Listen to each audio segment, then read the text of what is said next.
Vyas from JMP English Medium Saraswati Group of Education. Today I am conducting this session for grade 5. Subject is SS. We are discussing chapter number 5, the Equatorial Forest Region. And this is my session number 3 for this chapter. In our previous sessions, we already have completed discussing regarding this chapter, in which we discussed that is the introduction of this chapter. Introduction में हमने क्या पढ़ा था? इस equatorial forest reason का location. इसका location क्या है? ये इक्वेटर के आजू बाजू के दोनों साइड में, northern hemisphere and southern hemisphere में आता है। Okay, and it lies in the continents like Africa, South America and South East Asia. यहाँ पर इसका लोकेशन है। After that we discuss the climate. इसका क्लाइमेट कैसा है? इक्वेटोरियल फॉरेस्ट रीजन में क्लाइमेट किस तरह का होता है? They are having hot and humid climate. Hot इसलिए क्योंकि ये इक्वेटर के आसपास है, so it receives direct rays of the sun. And humid climate है क्योंकि गर्मी की वजह से water bodies like river, pond, lake, इनमें से पानी इवोपरेट होता है और एयर के अंदर, एटमॉस्फेयर के अंदर ह्यूमिडिटी ज्यादा हो जाती है। इवोपरेशन का जो लेवल है वो बहुत हाई है, जिसकी वजह से क्लाउड फॉर्मेशन होता है और around 4 o'clock in the evening rainfall होती है। इस रेनफॉल को हम ट्रॉपिकल थंडरस्टॉर्म भी कहते हैं। क्या कहते हैं? Tropical thunderstorm. After that we discuss the plant life. यहाँ क्योंकि फॉरेस्ट रीजन्स है तो variety of plants are found, but the special feature of the plant life is that these forests are having different layer. यहाँ जो special feature है वो ये है कि इस forest के अलग अलग layers हैं। जो सबसे नीचे का layer है उसे forest floor कहेंगे। क्या कहेंगे? forest floor। forest floor के बाद में जो layer आएगा वो है understory।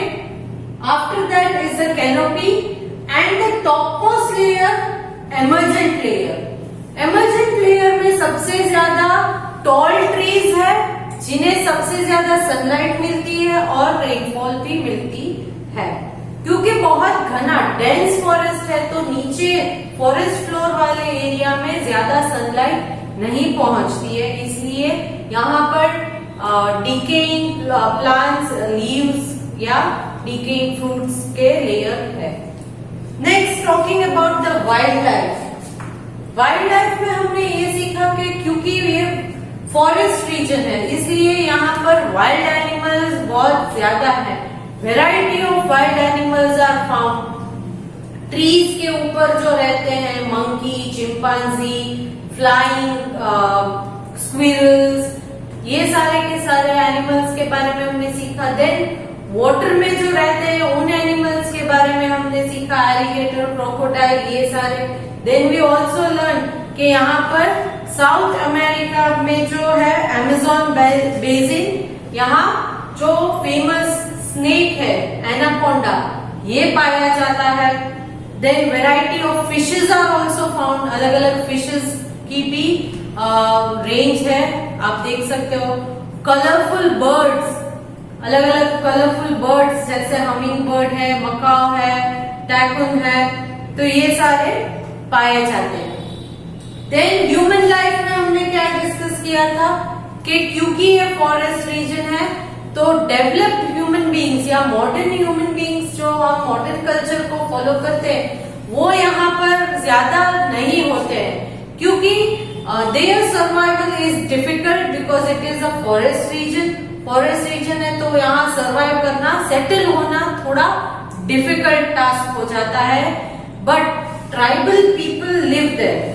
ट्राइबल जैसे कि हमने डिस्कस किया था, Semangs of Malaysia, Kubus of Sumatra, pygmies of Congo basin, ये सारे ट्राइब्स है। फिर Dayaks of Borneo, Bantus of Zaire and Amazon Indians, ये सारे ट्राइब्स यहाँ पाए जाते हैं।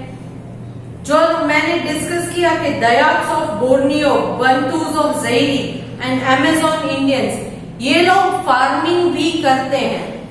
फार्मिंग में मैंने आपको दो अलग अलग बोला था, shifting agriculture and plantation agriculture. Shifting agriculture में हमने क्या डिस्कस किया था?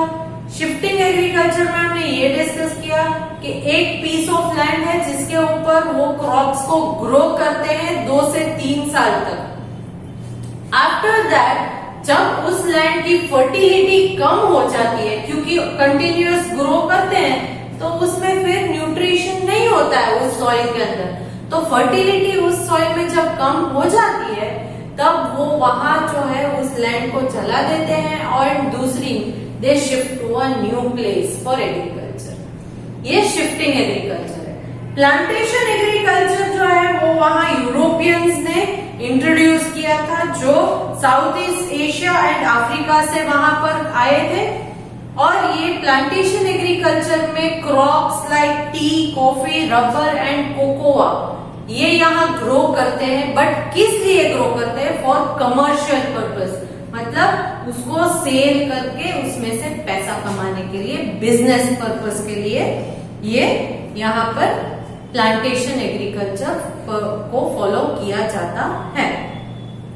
आई होप कि आपने ये पूरा चैप्टर पढ़ लिया होगा, क्योंकि in my previous session I had told you at the end please go through the chapter, because आज हम इस चैप्टर की एक्सरसाइज टेक्स्ट बुक में जो दी है वो डिस्कस करेंगे, in which we will learn the match the following answers, true और फॉल्स के answer, choose the correct answer है वो डिस्कस करेंगे, then unscramble the letter to form the correct words, ये वाला क्वेश्चन है वो डिस्कस करेंगे, and finally answer the following questions है वो वाला डिस्कस करेंगे।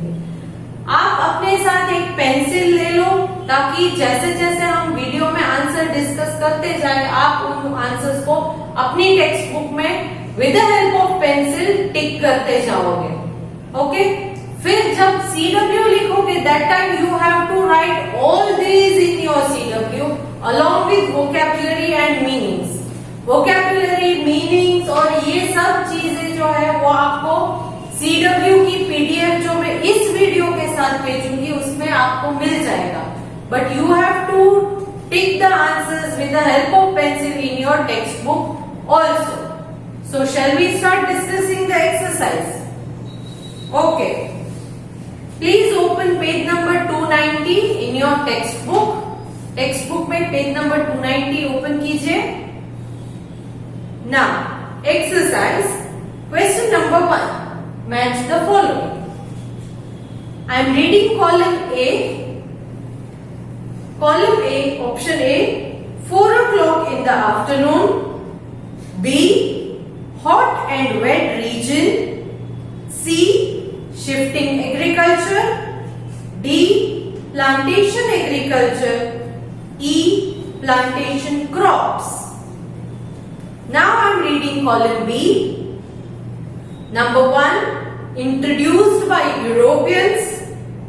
Number 2, thunderstorms occurred. Number 3, luxuriant growth of plants. Number 4, tea and coffee. Number 5, practiced by Amazon Indians. So shall we start discussing the answer? Okay. Column A, option A, 4 o'clock in the afternoon. 4 o'clock in the afternoon. तो इसका answer क्या होगा? Answer is column B, option 2. Thunderstorms occur. 4 o'clock in the afternoon, thunderstorms occur. So match A with number 2. Now column A, option B, hot and wet region. Hot and wet region. Answer is column B, option 3, luxuriant growth of plant. Hot and wet region, luxuriant growth of plants. क्यों? क्योंकि hot and wet region है तो यहाँ luxuriant means बहुत अच्छे से plants grow करते हैं। Okay? So match B with number 3. Next, column A, option 3, shifting agriculture. Shifting agriculture. Answer is Column B, option number 5. Practiced by Amazon Indians. Practiced by Amazon Indians. Next, B. Plantation agriculture. Column A, option D. Plantation agriculture. Answer is column B, option 1. Introduced by Europeans. Introduced by Europeans.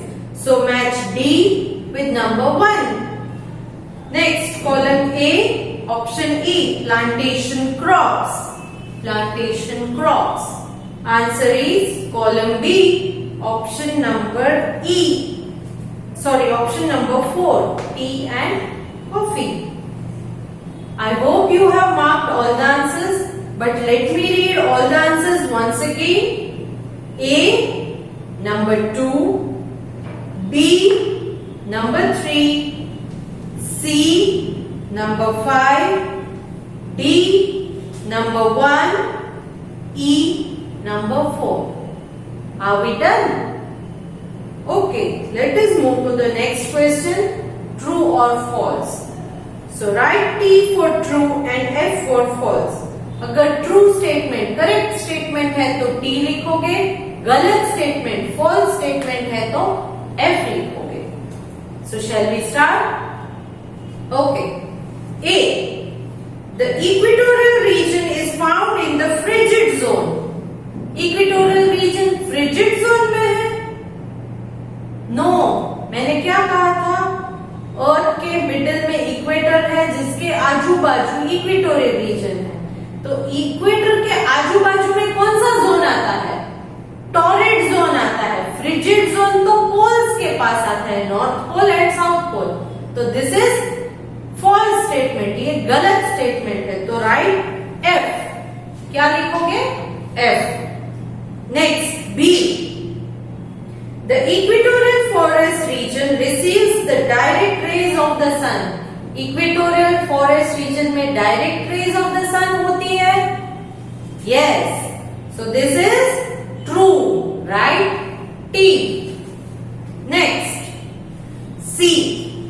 In the equatorial forest region, the trees grow and shed leaves at the same time. Equatorial forest region में सारे के सारे trees में जो leaves shade होना या नए trees उगना है वो प्रोसेस सारे ट्री में एक ही साथ होती है? नो. क्यों? क्योंकि हमने बोला था कि अलग अलग प्लांट्स या अलग अलग ट्रीज अलग अलग टाइम पे लीव शेड करते हैं और अलग अलग टाइम पे उसमें नए लीव्स ग्रो होते हैं, इसीलिए इन्हें एवरग्रीन फॉरेस्ट भी कहा जाता है. सो ये false statement है. So it is F. Next, D. The tallest trees form a canopy. सबसे टॉल ट्री है उससे कैनपी का लेयर बनता है? नो. सबसे टॉल ट्रीज है वो एमर्जेंट लेयर में आता है. कहाँ आता है? एमर्जेंट लेयर में. So this is again false. So D वाला F. E. Shifting agriculture and plantation agriculture are the same. Shifting agriculture और plantation agriculture दोनों सेम है? एक ही चीज है? No. So this is F. Now coming to the next main question. Question number 3. Choose the correct answer. यहाँ आपको questions दिए गए हैं जिनके 4 ऑप्शंस है. आंसर में 4 ऑप्शन है. करेक्ट आंसर कौन सा है वो आप टिक करोगे.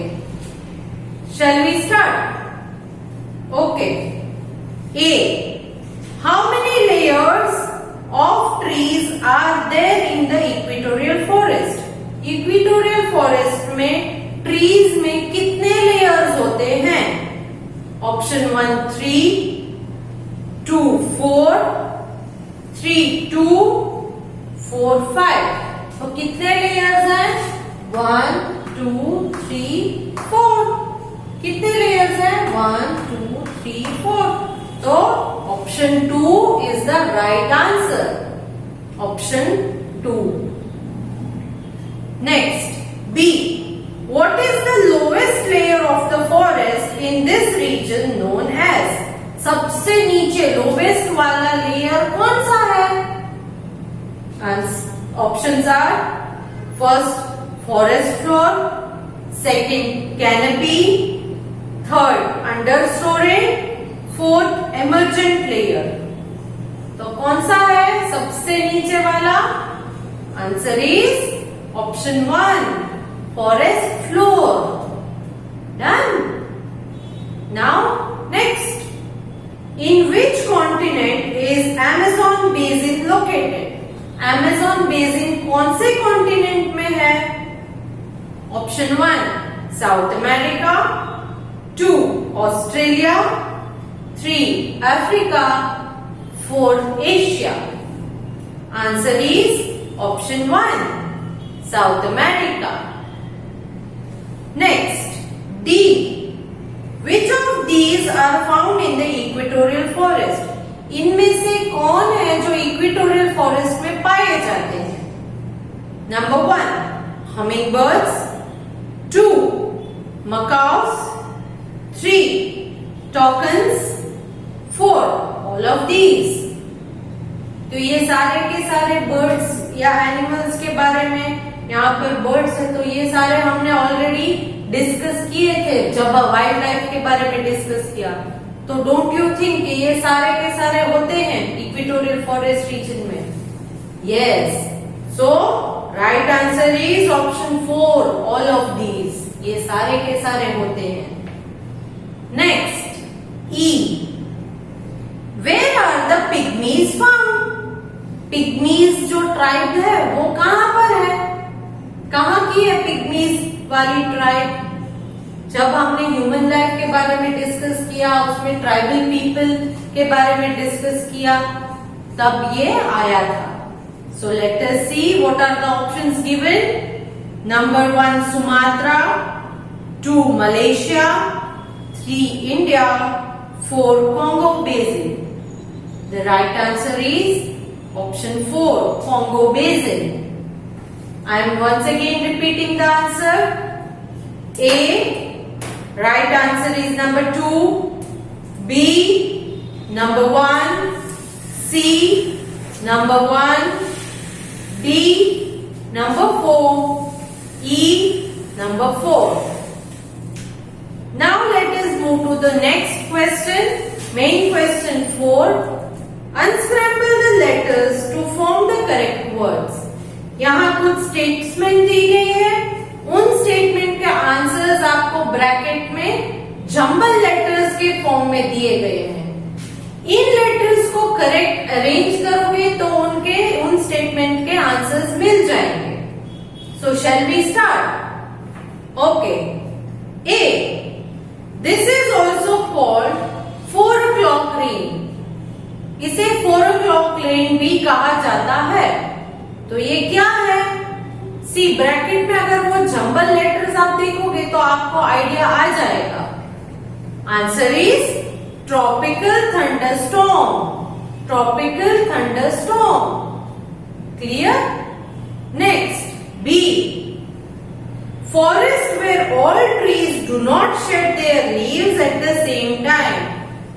जिन फॉरेस्ट में सारे ट्री एक साथ लीव्स को शेड नहीं करते, उन फॉरेस्ट को क्या कहते हैं? ब्रैकेट में जो अल्फाबेट्स है उन्हें ऑब्जर्व कीजिए। Yes, the answer is evergreen. Answer is evergreen. Next, C, a famous snake found in the Amazon basin. कौन सा स्नेक है जो अमेज़न बेसिन में पाया जाता है? Answer is anaconda. Anaconda. Next, D, these are grown on large scale for commercial purpose। large scale production commercial purpose के लिए करते हैं, उसे क्या कहते हैं? Answer is plantation crops. Plantation crops. Next, E, these tribes live in Borneo. Borneo में कौन से ट्राइबल लोग रहते हैं? कौन सी ट्राइब के people? Answer is Dayaks. dayaks. Once again I am repeating all the answers. Please check. A, answer is tropical thunderstorm. B, answer is evergreen. C, answer is anaconda. D, answer is plantation crops. E, answer is dayaks. Now coming to the last main question, that is answer the following questions. ये यहाँ का last question है जो मैं discuss करूंगी. Answers आपको PDF में CW जो भेज रही हूँ उसमें मिल जाएंगे, but once I want to discuss it in the video also. Video में भी मैं आपको ये आंसर समझाऊंगी. आप अभी इन आंसर्स को सिर्फ सुनिएगा, समझने की कोशिश कीजिएगा. सीडब्ल्यू में जो लिखना है वो आप पीडीएफ के थ्रू लिख सकते हो. Now let us start. Question A, where is the equatorial forest region located? Equatorial forest region कहाँ पर located है?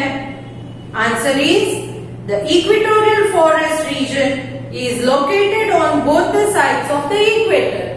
यहाँ पर कॉन्टिनेंट्स के नाम नहीं पूछे, उनका सिर्फ लोकेशन पूछा है. तो आप सिर्फ इतना ही लिखोगे कि both the side of the equator में ये located है. The equatorial forest region is located on both the sides of the equator. Clear? Next main question. Question B. Why do you think the climate is hot and wet in equatorial region?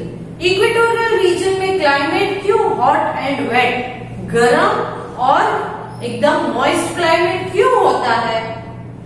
Answer is the climate is hot and humid in equatorial region because it falls in torrid zone, which is the hottest zone. क्योंकि ये torrid zone में है जो सबसे hot zone माना जाता है, और hot zone है इसीलिए hot भी है. humid इसलिए क्योंकि rate of evaporation is more. यहाँ water bodies में से evaporation बहुत ज्यादा होती है, इसलिए humid भी होता है. Next, question number C. What kind of animals are found in the equatorial forest region? कौन से animals हैं जो equatorial forest region में पाए जाते हैं? Answer is a variety of animals such as the monkey and chimpanzee, birds such as toucans and macaws, and amphibians such as crocodiles and snakes are found in the equatorial forest region. ये सारे के सारे animals equatorial forest region में हैं. Text book में कुछ ज्यादा भी है एनिमल्स, बट हमने एनिमल्स, बर्ड्स और एम्फीबियंस में से सिर्फ दो एग्जांपल्स ही लिखे हैं. Okay. Next, question D. Name the different tribes found in the equatorial reason. अलग अलग ट्राइब्स इक्वेटोरियल रीजन में जो पाई जाती है उनके नाम लिखना है. Answer is the different tribes found in the equatorial region are Semangs of Malaysia, Kubus of Sumatra, pygmies of Congo basin, Dayaks of Borneo, Bantus of Zaire and Amazon Indians. ये सारे के सारे ट्राइब्स यहाँ equatorial forest region में पाए जाते हैं. Next, question E. Name the crops grown on the plantation farms.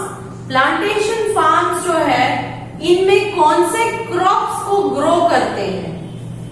The crops that are grown in plantations are tea, coffee, rubber and cocoa. कौन कौन से? Tea, coffee, rubber and cocoa. Next, question F. Why do you think sunlight can not reach the forest floor in the equatorial forest region? Sunlight है वो नीचे, सबसे नीचे का layer, forest floor जो लेयर है वहां पर सनलाइट क्यों नहीं पहुंच पाती है इक्वेटोरियल फॉरेस्ट रीजन में? इसका रीजन पूछा है. Answer is sunlight cannot reach the forest floor in the equatorial forest region because the canopy is very thick. Canopy मतलब जो अम्ब्रेला जैसा फॉर्मेशन हो जाता है, जिसकी वजह से सनलाइट पूरी ब्लॉक हो जाती है ऊपर के लेयर में। एमरजेंट और फॉर कैनपी जो लेयर है, यहाँ सनलाइट पूरी ब्लॉक हो जाती है, जिसकी वजह से वो फॉरेस्ट फ्लोर तक पहुंच पाती नहीं है, क्योंकि बहुत ही डेंस फॉरेस्ट है। So here we come to the end of this session. यहाँ पर इस सेशन को मैं कंप्लीट कर रही हूँ। तो इस चैप्टर को भी हमने कंप्लीटली डिस्कस कर लिया है along with the text book exercise. Text book exercise के साथ हमने पूरा कंप्लीट कर दिया है। आई होप आप अपनी CW कंप्लीट कर लोगे, कोई डाउट नहीं रहेगा, because I have already discuss this chapter, explained each and every question, blank everything. So please go through the video if you are having any more doubts. Okay? And complete your CW with good handwriting and no spelling mistakes. Please write with good handwriting. क्योंकि अगर आपकी handwriting अच्छी नहीं होगी तो आप खुद अपनी CW को एग्जाम के टाइम पढ़ नहीं सकते हो। Okay? So bye for now.